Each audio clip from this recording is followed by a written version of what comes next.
All right, guys, so I did see this recent article that speculates on the potential 366 scheduling model the Big Ten is likely to adopt. Who is playing who are the permanent every year games.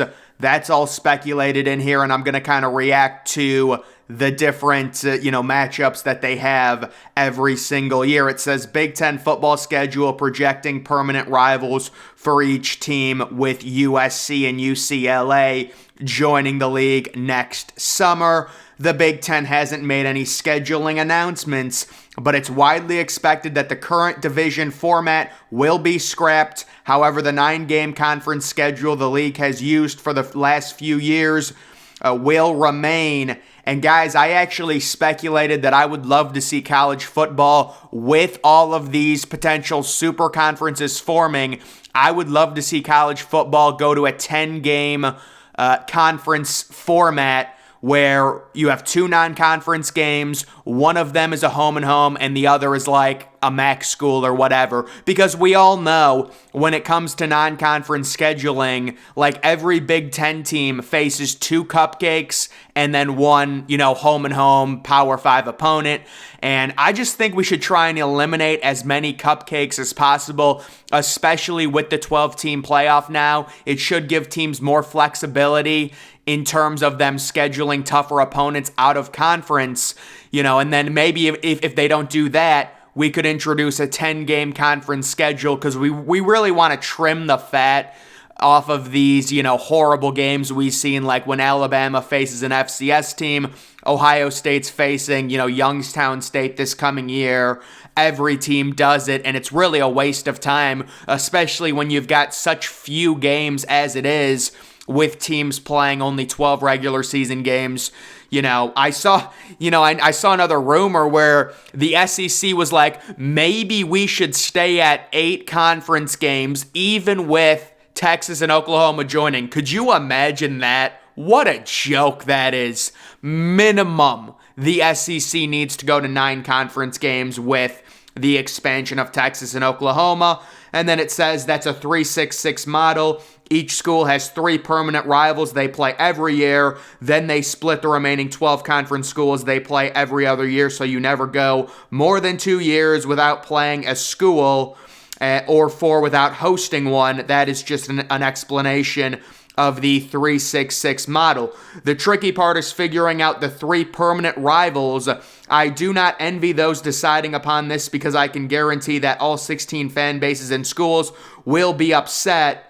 I mean, I don't think that's true. I think some teams are probably going to get really easy permanent rivals. I don't think everyone's going to be upset. I mean, I'm sure there are teams that are going to be, and fan bases that are going to be mad.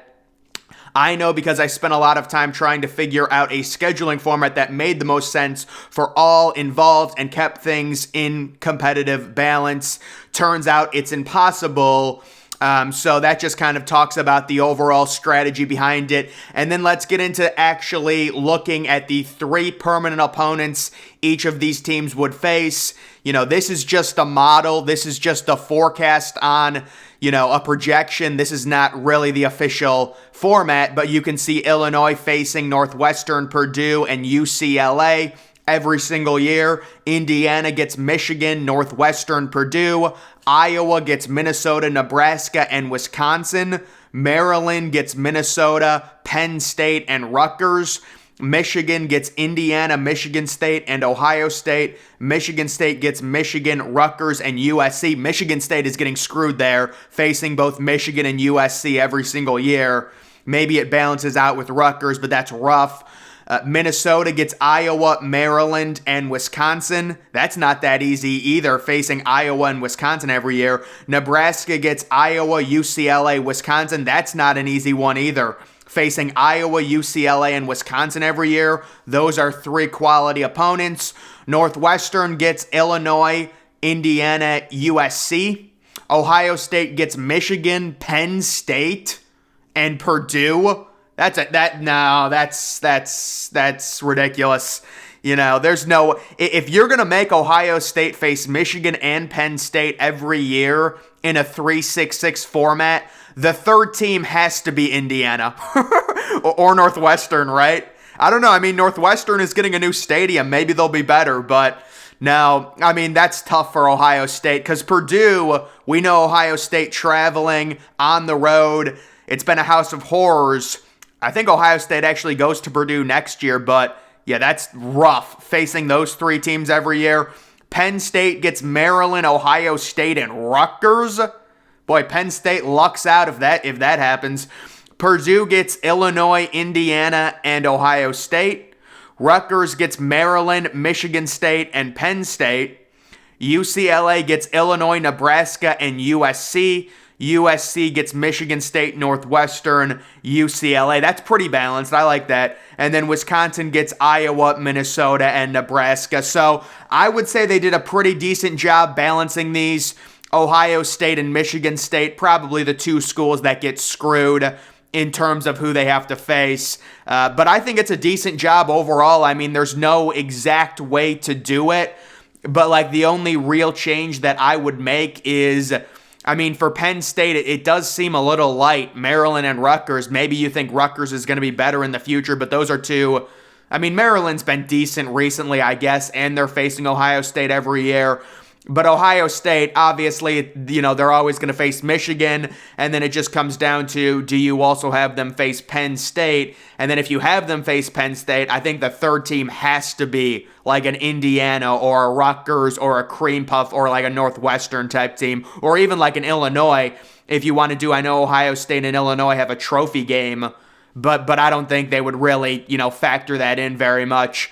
Finding rivals for USC and UCLA, this was the most challenging part, but when I came upon the rivals for each following a simplistic plan, I didn't want to overload either with more travel than they'll already face, so for the other two rivals, I wanted to lean on teams that were more within the western half of the league. And yes, so this is one of the issues with USC and UCLA joining the conference.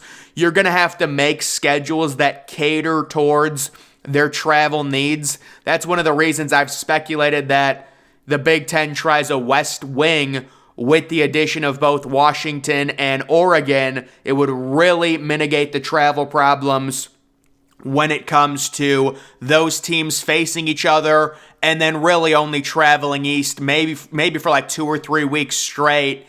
And it just really makes things easier. If you have more teams out west, they can face each other.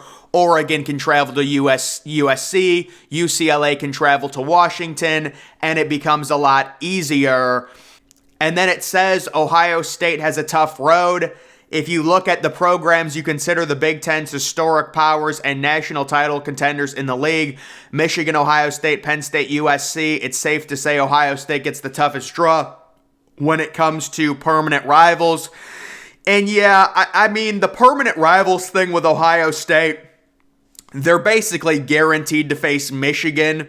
The only question is, would they also, you know, be permanent rivals with Penn State? I mean, Penn State is kind of weird with how they do it. They say they're unrivaled, like they don't have a single rival, which is kind of ridiculous. You know, but I guess that's their thing. They've kind of dropped it recently, and they've tried to embrace a rivalry with Ohio State.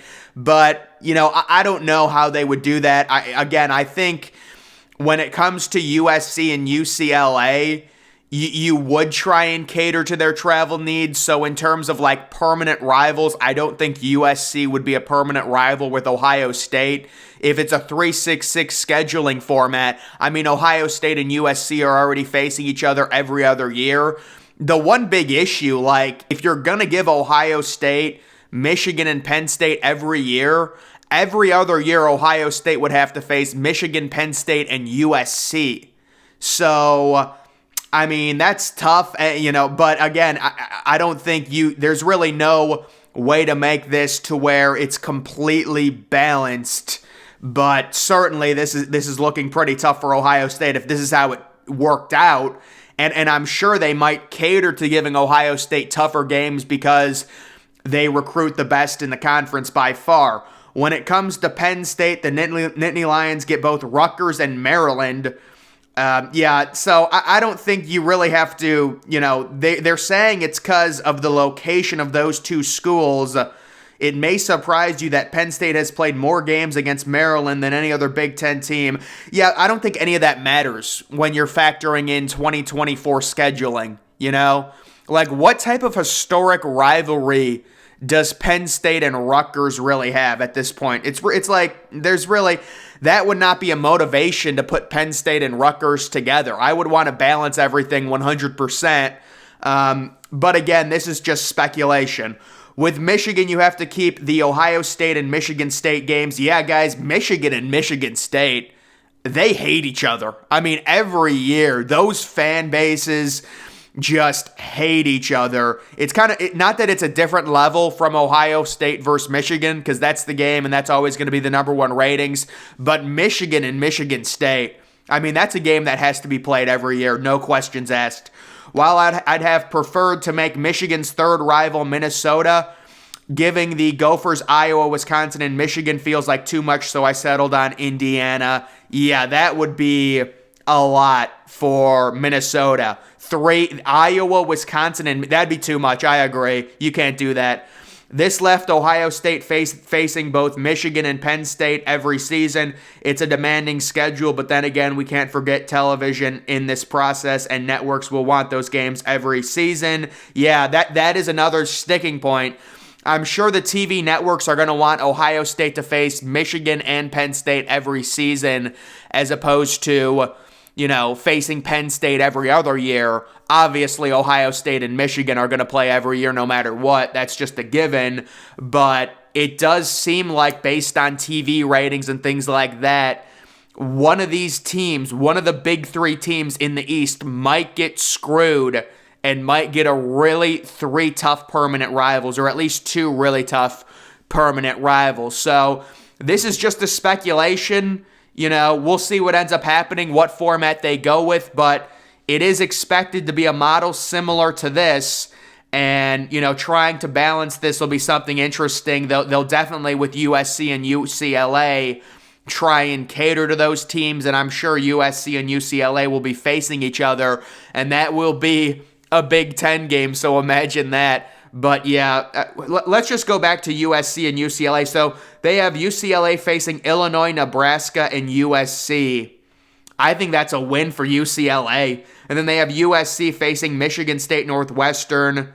And then they have USC facing Michigan State, Northwestern, and UCLA. And, I mean, we just don't know what Michigan State's going to be. It's kind of hard to project them.